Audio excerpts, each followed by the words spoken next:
I don't feel good about this at all. As the more I got into this episode and did the research, and then at the same time, DeGrom goes down, Scherzer goes down, Scherzer goes down. It's like the Mets now all of a sudden they're top three, which are dominant. DeGrom's the best pitcher on the planet. Nobody disagrees with that. Getting blown up again on my messages. Let's see if it's anything important. No, it's not. So do have to put this on the screen real quick. You can vote for the Ultimate Sports Movie Awards by clicking the link in the chat or the comments. The Braves are stacked. Ronald Acuna Jr. is the best player in baseball. Juan Soto might be the best pure hitter in baseball. The best player in baseball is Ronald Acuna. I mean, he's young. I get that. And, people are going to say, what about Shohei Ohtani last year? And there's always Mike Trout. I talked a lot about Mike Trout and the Angels in the American League West episode. You should go check that out. If you don't want to see the full episodes, I did break all the teams out into individual segments. So you can see those on our Facebook page and YouTube. And I will say those are getting a lot of exposure. So I was really exposed, at least a lot for me. I mean, still not many people are talking, some of them have 50, which is exciting for me. Some of them have 200-300. So the individual team episodes or segments are getting much better response. So you can go check out that. But I had a lot to say about the Angels. This team is really, really good. I think with losing Freddie Freeman, and I hated to see that happen. I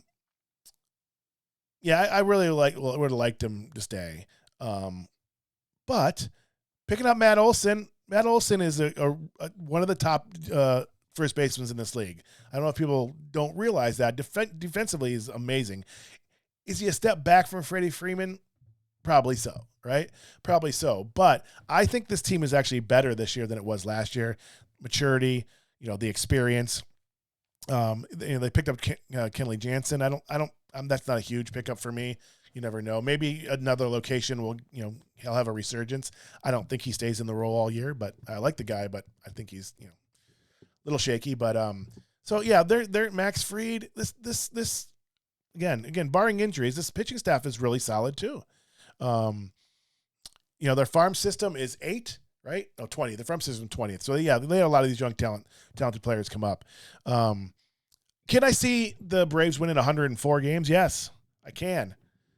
I can see that. I can see them winning this division easily. I think it's more likely that this team wins the division now than the Mets, who I obviously have as number one. The Mets have all the injuries, and they it seems like they always do. We'll get to the Mets in a second. These guys, this Atlanta team. I used this logo, by the way, just because I loved it. I love those old uniforms, the Hank Aaron uniforms. I was a huge Hank Aaron fan growing up. The first thing I did when I got a pack of baseball cards was rifle through to see if I got – well, actually, the second thing. First thing I did is threw the gum in my mouth and then rifled through to see if I got Hank Aaron. I was never really a Braves fan, but loved Hank Aaron and loved those uniforms. This team could definitely – there's a lot of energy on this team. I talked about this with some of the teams like the Blue Jays in the American League East. There's teams that just have an infectious energy, and this is one of those teams. They're a super fun team to watch. You get a different feel when you watch these guys play, and that energy is contagious. So I can definitely see them winning it again. Why I didn't pick that in the first place, just because I thought the Mets – their offseason moves were going to put them over the top. I think Frankie, oh my gosh, Francisco Lindor is going to have a killer year.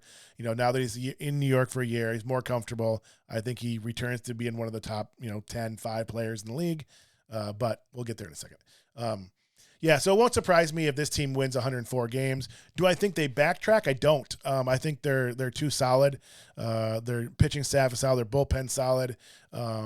They do, even though they're ranked high in the farm system right now, they do have a lot of major league ready players. So they do have a little bit of organizational flexibility if they were to have some injuries or some things just aren't working out, or somebody's having a brutal year. They still have a little bit of flexibility, even their farm system isn't the strongest, just because they have players ready to go. Payroll wise, they spent $173 million again. So this division has spent some money. between the Phillies, the Braves, and you'll see the Mets. Yeah, I'll have to look at that. That's an interesting conversation. I want to look at the payrolls and look at the farm systems again, and maybe do a like an analytics show just on that, because I'm fascinated by that, and that's all that really matters. Yeah, so I have the Braves at 92 and 88. Second place in the, again, it wasn't American League the whole time when I was doing that? I don't know. What? I don't know. Sorry. You know that I'm talking about the National League East. So I have them at 92 and 70, second place in the East.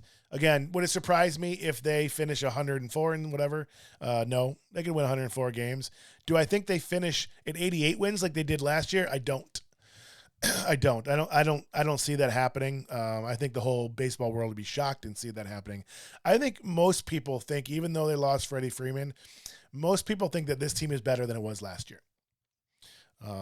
We all could be wrong, but again, the Phillies are capable and the Mets are capable. So there's three teams you could, any three of those teams could do it. I just happen to pick the Mets. So let's go there.